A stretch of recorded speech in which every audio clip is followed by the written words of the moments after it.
That powerful woman looked at me with the exact kind of disdain you'd reserve for a streak of filthy mud on an expensive pair of shoes. She stood at the top of those granite steps, wearing a cream linen blazer that probably cost half a year's worth of payments on my old truck. Then she dropped the most ruthless, absurd sentence I'd ever heard in all my 43 years on this earth. Restore my late husband's 1962 Bentley S2 Continental, Mr. Washington, and I will grant you a favor, the right to stand in the very back row at my daughter's wedding. She didn't blink, she didn't smile. Her tone was stone-cold, detached, the voice of an elitist tossing crumbs to a beggar. Margaret Hargrove, 68 years old, standing in front of a sprawling mansion that had belonged to her family since before the Civil War, right in Buckhead, the holy ground of Atlanta's ultra-wealthy. She was looking down at me, a black mechanic in a faded, worn-out jumpsuit with dark grease caked so deep into the creases of my fingernails it looked permanent. It wasn't a joke, it was a calculated insult. But what she absolutely never saw coming was that the mechanic she treated like trash had once loved her daughter deeply. A love etched into my very bones from 10 years ago, before Margaret's own cruel hands used money and power to choke life out of it. By all rights, I should have spat on the ground, turned back to my truck, and driven the 2 hours straight back to Macon. I had every reason to crush her pride right under my tires, but I didn't, not because of her, but because of the daughter she was using as bait. And because I knew that deep inside that shadowy carriage house behind her, a steel beast had been sitting dead for 8 long years, a car that not a single mechanic in the entire state of Georgia could get to turn over. I took the job. I swallowed my pride and stepped into that estate, and 3 weeks later, buried deep inside the V8 engine of that Bentley, I found something wrapped tight in black velvet. What lay inside, that wouldn't just expose the sins of the past, it was going to rip the aristocratic mask right off the Hargrove lineage once and for all. But before I unveil the horrifying secret hidden under that hood, let's make a deal. If you've ever been looked down on by someone who decided your worth based on the clothes on your back, only for you to silently use your own 2 hands to slap the arrogance right off their face, hit that subscribe button right now. This channel belongs to the people who speak with results, not credit cards. Do it. I'll be waiting right here to start exposing the truth. My name is Denzel Washington. I'm 43 years old, and I restore automobiles that most people have already buried. Not the new ones. The hand-built ones. The pre-1970 British and American luxury machines assembled by craftsmen whose names nobody wrote down and whose techniques died with them. It is a narrow trade. There are fewer than 200 of us left in the country who can do it at the level that collectors actually want, and that number gets smaller every year because the men who taught us are gone and the young people, reasonably, want work that comes with a benefits package and doesn't leave their knuckles split in January.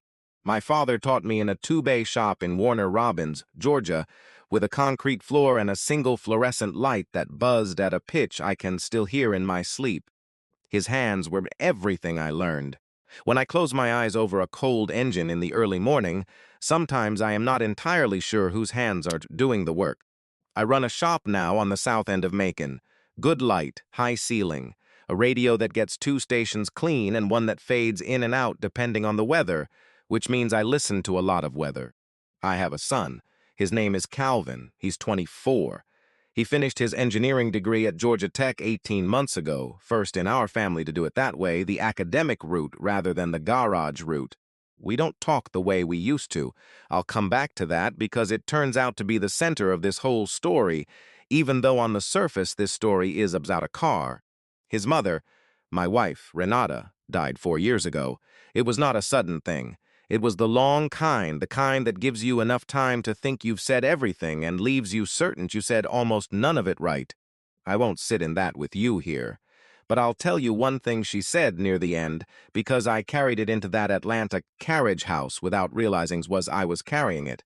Renata looked at me from the hospital bed one afternoon, thin but clear-eyed the way she got when the medication leveled out, and she said, "Denny, you can bring back any machine that was ever made.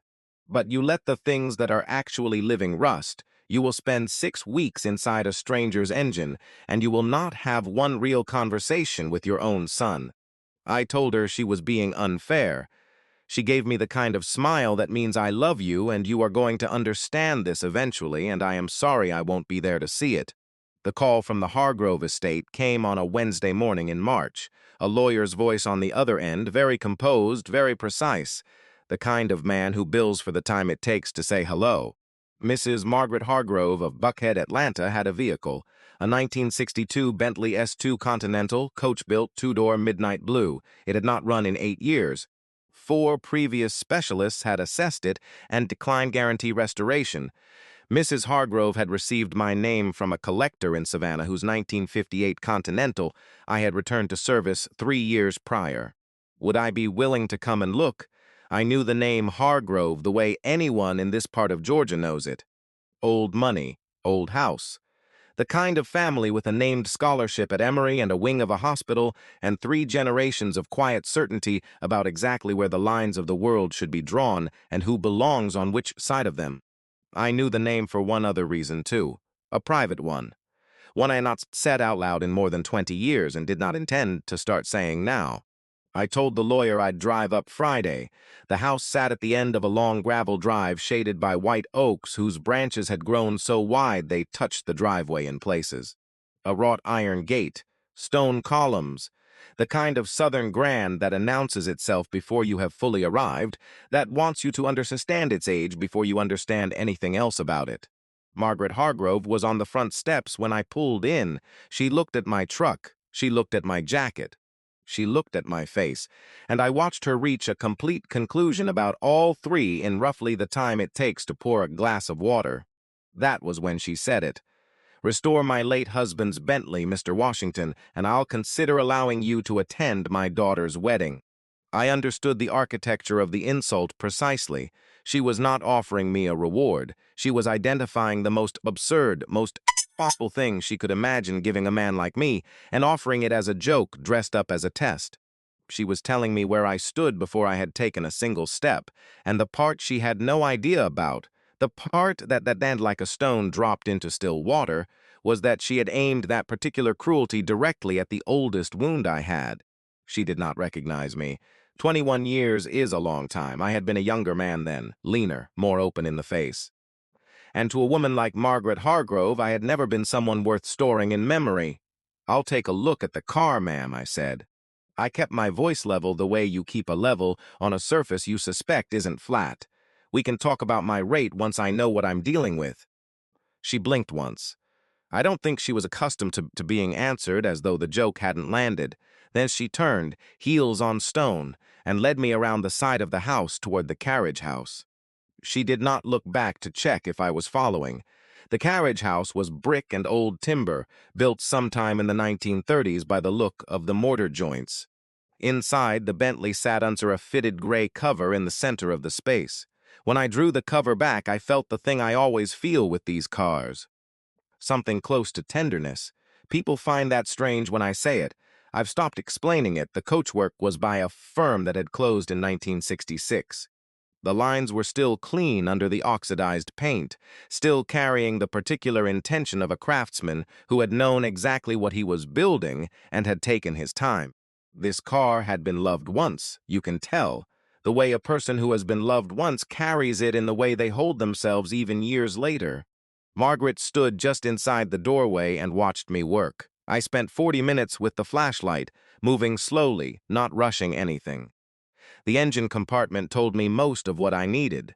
3 of the previous specialists had gotten the fuel system wrong.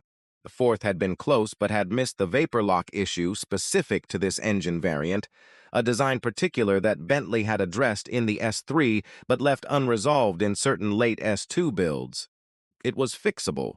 It was going to take time and parts I'd have to source from 2 different suppliers in England, but it was fixable. "I can restore this car," I told her. "I'll need 6 to 8 weeks." I quoted her my rate. She didn't flinch at the number. People with that kind of money never do. What they flinch at is something else entirely. She nodded, looked at the car, then at me. "I'll expect weekly updates," she said. "Through the lawyer's office." I nodded. She went back into the house. I carried the Bentley and drove the 2 hours home. The arrangement was that I would work on site in the carriage house, arriving Monday mornings and leaving Thursday evenings, staying in a guest cottage at the rear of the property during the week. Margaret made clear in the first week that the cottage was a practical arrangement, not a courtesy. There was no confusion about that. The first Monday I arrived, a housekeeper named Doris, small woman, 60s, with the particular efficiency of someone who has managed a large house for decades, showed me to the cottage without ceremony. She set a key on the table, said the kitchen was stocked, said breakfast was available in the main house at 7 if I wanted it or not if I didn't. Then she left. I ate in the cottage most mornings. The second morning, I went to the main house kitchen because I had forgotten to bring the right wrench set and needed to check if anyone had a 5 and 16 box wrench I could borrow until I drove back for my tools.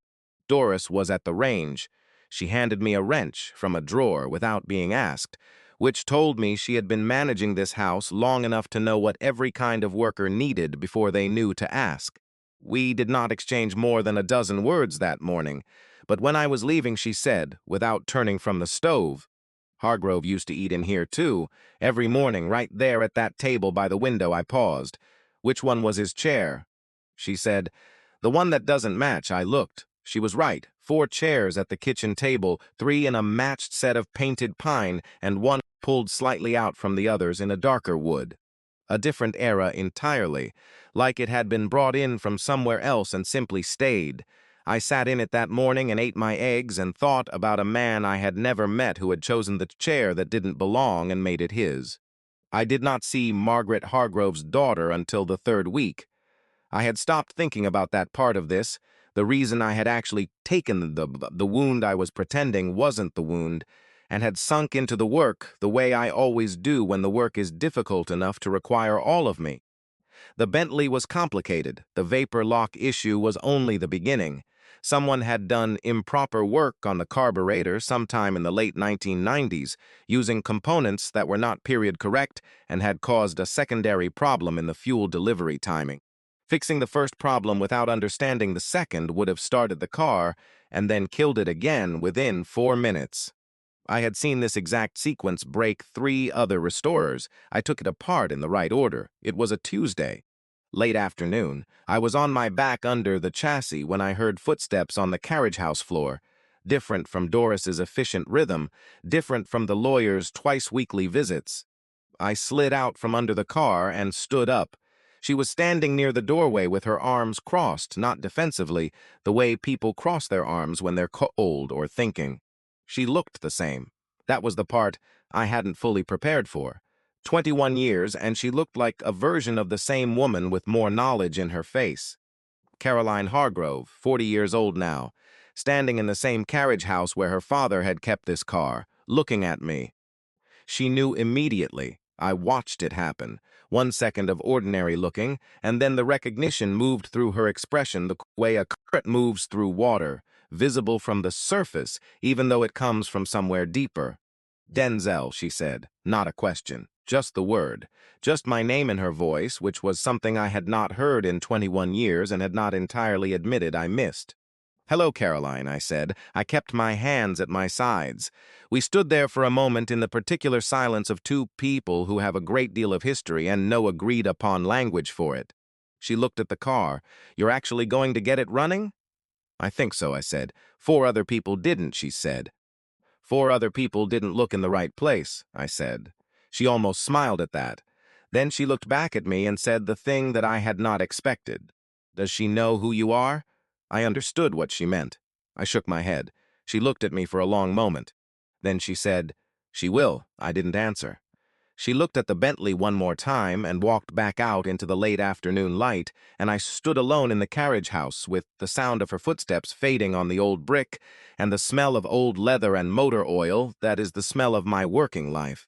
I need to tell you something about Margaret Hargrove so you understand this story properly. She was not a simple villain. I have met simple villains. They are easy. What Margaret was something harder to describe and harder to resolve.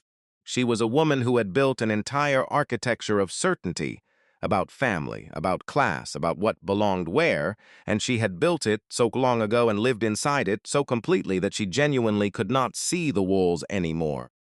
She thought she was describing the world. She was only ever describing her own interior, her one humanizing detail, the thing I noticed the second week without looking for it. Every morning, she sat alone in the formal dining room with a single cup of coffee and a photograph on the table in front of her. Not displayed, just set there, face up, while she drank her coffee. I only saw it once through the window when I was walking to the carriage house at 7 a.m. A man in the photograph, gray-haired, sitting in a car, the Bentley. I realized later, the Bentley before it stopped running. He was not posed. He was just sitting in the driver's seat, looking at something outside the frame, squinting a little, the way people look when the light is good, and they're not thinking about being photographed. She kept that picture on the table every morning, and then, I assume, put it away before anyone could see her looking at it. Her husband, Robert Hargrove, had died 8 years ago. The car had stopped running 3 weeks after his funeral. Nobody had managed to start it. That was the thing none of the 4 previous specialists had understood. This was not just a mechanical problem. It was a locked room. And Margaret had been paying people for 8 years to knock on the door without having any idea that the door was locked from the inside. The work continued. I sourced the correct carburetor components from a supplier in Coventry, England, a firm that has been dealing in Bentley and Rolls-Royce parts since 1971. The man I spoke to there, a specialist named Jeffrey Marsh, had personally rebuilt 3 S2 carburetors in his career and knew immediately which variant I was dealing with from the part numbers I read him over the phone. He overnighted the components at a cost that Margaret's lawyer, when I sent the invoice, approved without comment. I corrected the vapor lock routing. I rebuilt the fuel pump using a period-correct diaphragm that I had in my own inventory, kept specifically for this engine family. Went through the ignition system wire by wire, found 2 connections that had oxidized at the terminal and replaced them with materials that matched the original specification. I adjusted the timing. I checked the cooling system, which was intact, but had been treated with a modern coolant that was slightly too acidic for the original metal and had begun to leave deposits in the passages. I flushed it and used the correct period formulation, and then, near the end of the 5th week, on a gray Tuesday afternoon with the carriage house doors open to the smell of wood smoke from somewhere on the property, I found it. I was removing the right side firewall access panel for the 3rd time, trying to trace a faint rattle I could hear when I rocked the chassis, when my hand found something that was not mechanical. Behind the panel, secured against the firewall with 2 clips that had been installed not at the factory but by someone who knew exactly what they were doing, was a small, flat tin box, sealed with tape that had dried and cracked with age, the kind of tape that was common in the early 2000s. I held it for a long time before I opened it. I'm not sure I can explain that pause completely. There was something about the weight of it, the deliberateness of where it had been placed. Someone had put this here knowing exactly where it was, knowing that only a specific kind of person, looking in a specific kind of way, would ever find it. I opened the tin. Inside, 2 envelopes, one Margaret, one marked Caroline, both sealed, both in the same handwriting, careful, slightly formal cursive. The handwriting of a man who had learned to write when that was still taught as a discipline. I set them on the workbench and covered them with a clean cloth. I did not open them. They were not mine. I kept working. I needed to finish the car before I could deliver what was inside it. Margaret noticed a change in me after I found the box, though she had no idea what had caused it. She was sharper than she appeared. I'll give her that. She had been appearing periodically in the carriage house doorway throughout the project, asking technical questions that I answered precisely, giving no more than she asked for and no less. She was not warming to me exactly, but the careful distance she kept was beginning to cost her something. I could see it in the way she looked at the Bentley. She wanted it back, not the car, the thing the car carried. It was in the 6th week, on a Thursday morning, that she crossed the floor and stood beside me at the workbench instead of watching from the doorway. I did not look up from what I was doing. She stood there for a moment. Then she asked very quietly, "Did my husband ever talk to the previous mechanics?" About the car, I said. I don't know, ma'am. I didn't ask about the previous specialists. She nodded slowly. He never talked much, she said, about anything that mattered to him. She said it the way people say things they have been carrying for a long time and have finally found the exact right words for, alone, too late, to say them to the person they were meant for.